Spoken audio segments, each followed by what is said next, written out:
Hey guys, it's Christian. Steph. And Annie. Welcome back to Undergraduates Rising in Support of the Environment. This is our segment called Habitat Destroyers. Today we'll talk about how climate change is affecting different environments and animal species throughout our world. Today we will talk about three of the consequential environmental effects of climate change, including bushfires, coral bleaching, and ice melting, and how these recurring disasters affect animals. Our podcast intends to show that climate change is more than just rising sea levels and air pollution. It is affecting natural habitats and the majestic animals that inhabit those areas. Like most of the effects of climate change, the environmental changes are irreversible and will only progress to get worse unless we take a stand against global warming. Our number of the day is 1/3. 1/3 of koalas were killed in the Australian fires and 1/3 of their habitat was destroyed. 27 million acres of Australia's landscape was burned down because temperatures were too hot and dry to sufficiently stop the spread of wildfires. Imagine how many homes and habitats were among those 27 million acres. Today, we will be talking about the impact climate change has on everybody's favorite little creatures. As we know from climate change basics, it has many adverse effects on the physical world, and we are here to talk about how those effects are destroying the homes of many of our favorite animals, like koalas, seals, kangaroos, aquatic and rainforest species, and more. Climate change impacts, like the increase in global temperature, also increases the temperature in already hot areas like Australia. Because of this increase in temperature, more evaporation occurs, leaving the area with dangerous drought conditions. Once a fire is started, it is much harder to put out as they are able to spread and destroy more areas so much faster with a drier and hotter climate. The most recent Australian fires we've all seen in the news have been directly linked to climate change, according to the New York Times, and have killed over 1 billion animals and relocated millions more. Nearly 113 animal species are in danger and they are in need of help to avoid extinction. It is our job to be caretakers of our planet and not allow its inhabitants to go extinct. Many animals are at risk because of these fires, especially kangaroos, wallabies, frogs, and birds, and like mentioned before, koalas.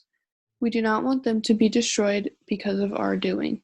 Not only are the terrestrial animals being destroyed because of climate change, but so are aquatic animals and their habitats, especially coral. We have the power to change, save, and replenish these lost habitats and prevent the damage from going any further. Imagine scuba diving in the Cayman Islands or snorkeling in the Great Barrier Reef. The vibrantly colored coral, the wider array of fish, some big, some small, and the crabs and sea urchins litter the sea floor. Now imagine a dark, desolate ocean. Dead, colorless coral fills the sea floor. No life can be supported here, except a few little schools of fish swimming by the lifeless coral. This could all be gone in a matter of years due to CO2 bleaching coral and raising the levels of acidity in the ocean. High CO2 emissions lead to double trouble for coral reefs. First, the trapping of heat in the atmosphere leads to ocean warming, which can cause extensive coral bleaching events and mass mortalities. Second, high CO2 levels lead to ocean acidification, which reduces the ability of coral reefs to grow and maintain their structure and function. Coral reefs are some of the most species-rich habitats in the world. So why do rising CO2 levels matter to you, and how do they affect your life? To start off, coral reefs and the environment they help create provides billions of dollars into the food, tourism, and pharmaceutical industries. With a global economic value of $375 billion a year, coral reefs provide food and resources for more than 500 million people in over 100 countries and territories. Furthermore, coral reefs are a natural defense against storms. Coral reefs form barriers to protect the shoreline. These structures buffer the land against waves, storms, and floods, helping to prevent loss of life, property damage, and erosion. Scientists found that without living reefs, flood damage around the world would double, increasing current damage from $4 billion to $8 billion annually.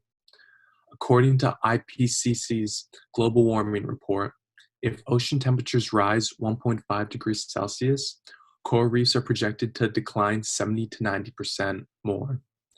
And if they were to increase to 2 degrees Celsius, we would largely destroy all of our coral reefs.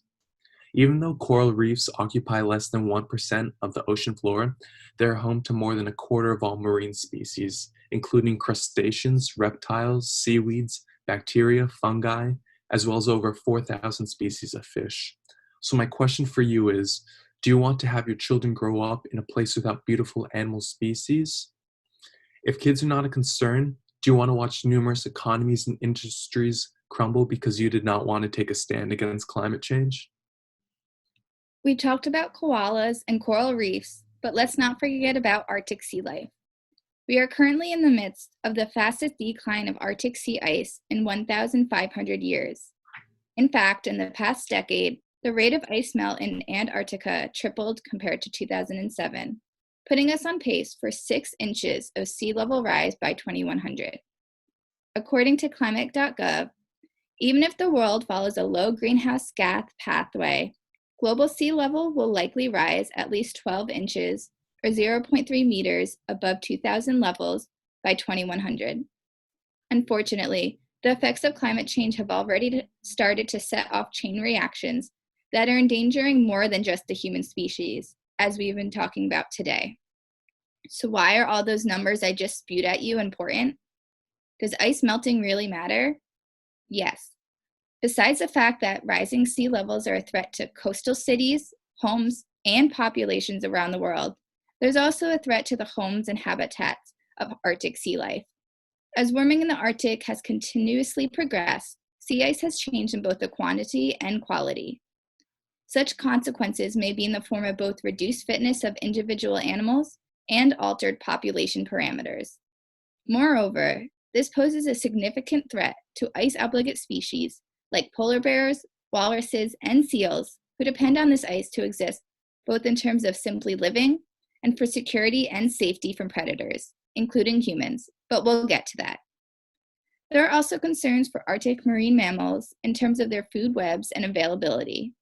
Restructured food webs, changes in prey populations, and the arrival of new marine mammal species, including new predators, competitors, and pathogens from more temperate seas will challenge the Arctic species.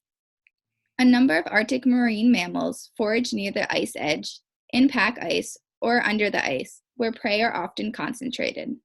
According to the Marine Mammal Commission, potential declines in ice edge productivity or important ice-associated prey or keystone species such as Arctic and polar cod could have a significant impact on the foraging success of Arctic marine mammals. The adaptations of one species then affects another, who then has to adapt themselves, and it is a vicious cycle. Unfortunately, this melting is paving an opportunity for humans to add another threat to the Arctic species. Warmer temperatures, declines in the amount and thickness of sea ice, and longer open water seasons, all caused by climate change, will facilitate increased human activities in the Arctic. Commercial shipping and fishing, oil and gas operations, and tourism all expose Arctic marine mammals to a variety of threats, including shipping strikes, direct and indirect fishery interactions, exposure to the contaminants, and noise or other forms of disturbances. These poor Arctic sea creatures can't catch a break. Climate change is a habitat killer. These wildlife and sea life species cannot fight against the damage our actions have contributed to and caused. We have to be their voice and the voice for our planet to fight for a change and for action. So to our listeners, we hope you learned something today, and we encourage you to take action to start combating climate change. Even if not for you, do it for the animals. We of course have some websites for you to take a look at so you can further your education and understanding on these topics. Feel free to donate to some to help prevent the worsening of these environments for these innocent creatures.